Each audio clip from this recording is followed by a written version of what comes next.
Hello, Applied English, and happy surprise virtual day, I guess. I know these virtual lessons can be kind of annoying, especially when they come as a surprise like today, but a valuable skill in life is being able to turn lemons into lemonade. So that's what we're going to do here today.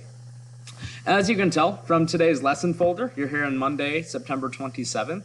We are focusing on spelling today. This is something we were going to do later this week. It just made a whole lot more sense to tackle it as a virtual lesson, so that's what we're doing. Let me walk us through our lesson agenda, and then we'll hit up our notes here.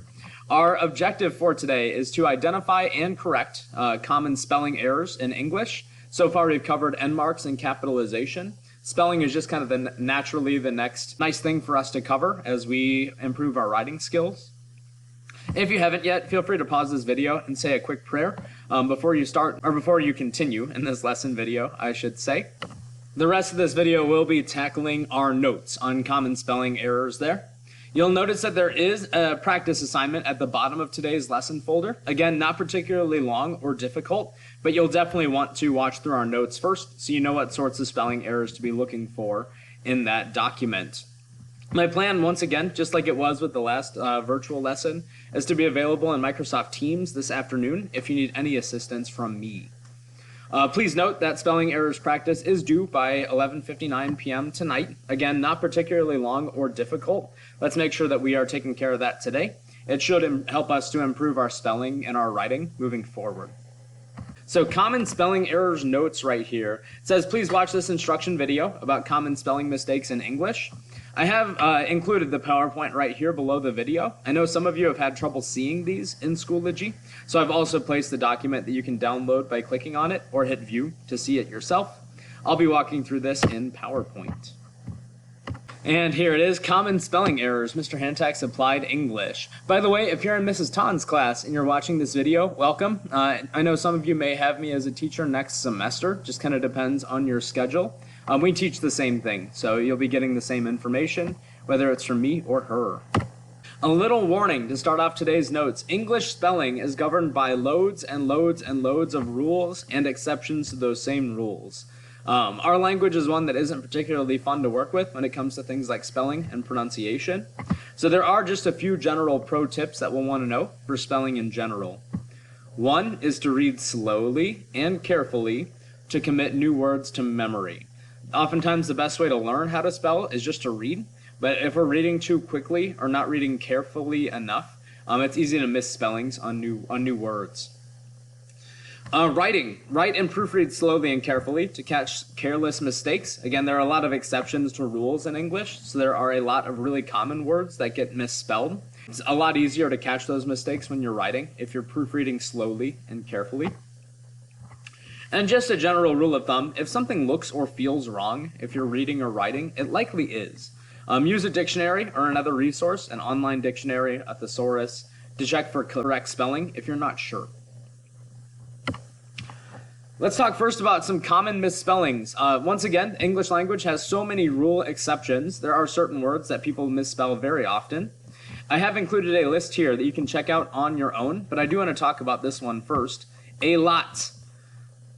I almost used the word a lot right there to say a lot of people. Many people try to spell a lot as A-L-O-T, no space in there. A lot is two words. It should be A space L-O-T. I do see this one quite a bit in student writing, not just from my freshmen, but even my upperclassmen as well. So that might be the most commonly misspelled word in the entire language. A lot is two words, not one. Check out this list. 102 frequently misspelled words. I'll scroll down on this one. So this list just contains a lot of words that get commonly misspelled in English. It's just in alphabetical order. So words like, hey, look, there's a lot. A lot of people misspell already by including two L's instead of one. Moving through the B's. Believe, a lot of people will try to put EI instead of IE for believe. Definitely is a common one. A lot of people will try to spell defiantly instead, D-E-F-I-A-N-T-L-Y, defiantly. Dictionary doesn't. I'll talk about contractions in a little bit here. Especially, some people write especially, E-X-P instead of E-S-P.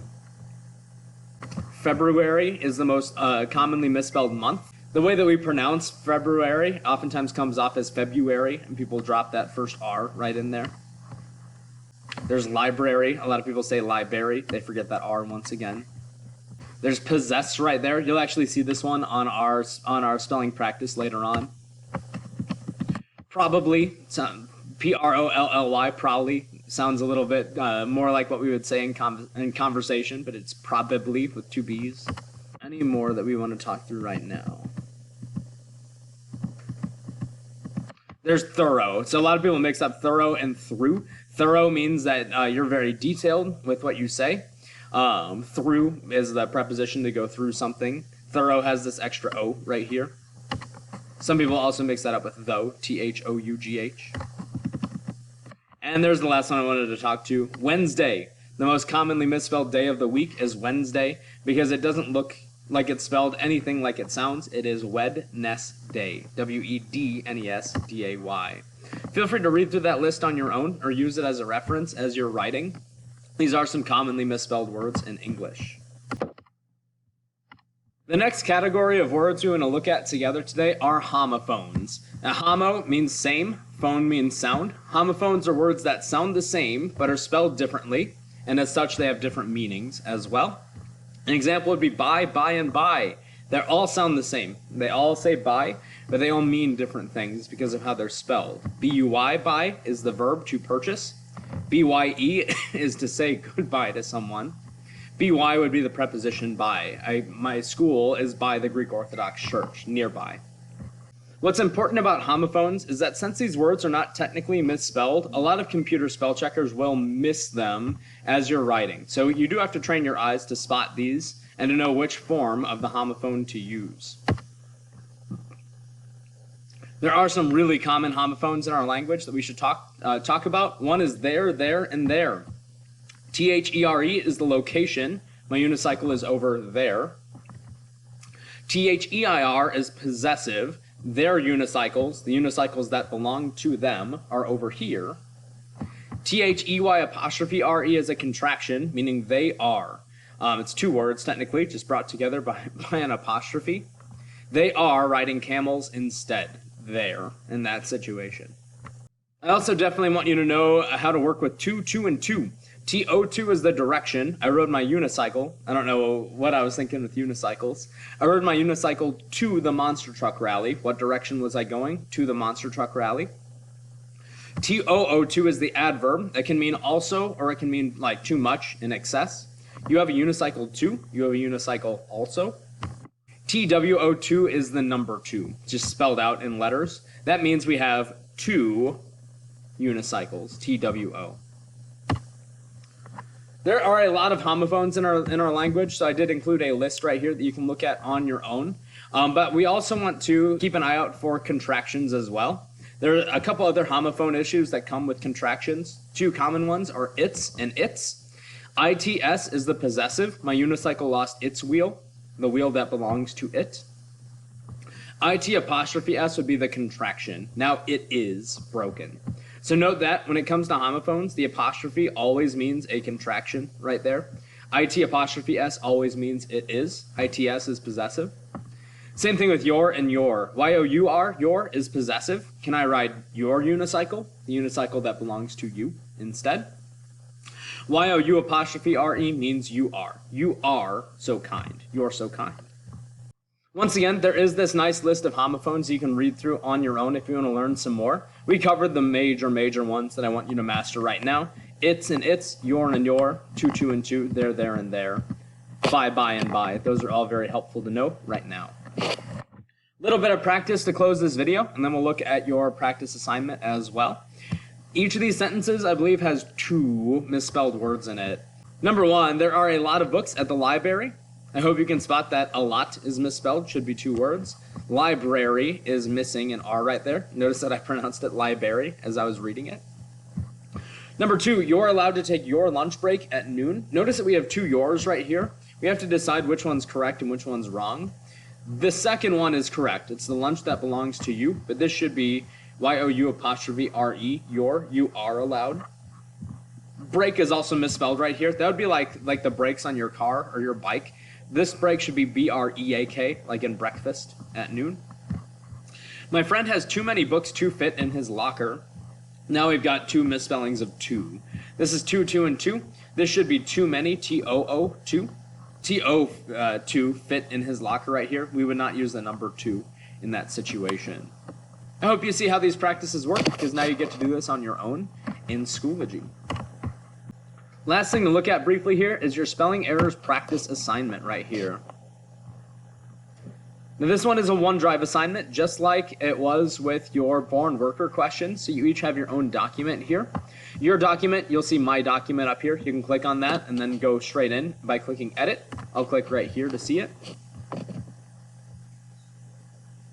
And just like those practice sentences we saw in the PowerPoint, now I want you to do it on your own right here as it's loading up.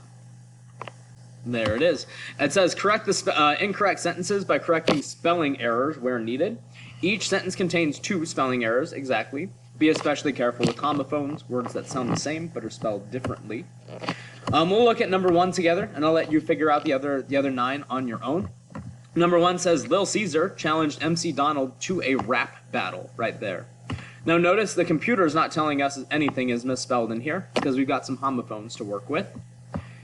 I hope you're noticing, first of all, that TWO2, again, is not the correct 2 right here. That should be TO2, challenging him to a battle, TO2.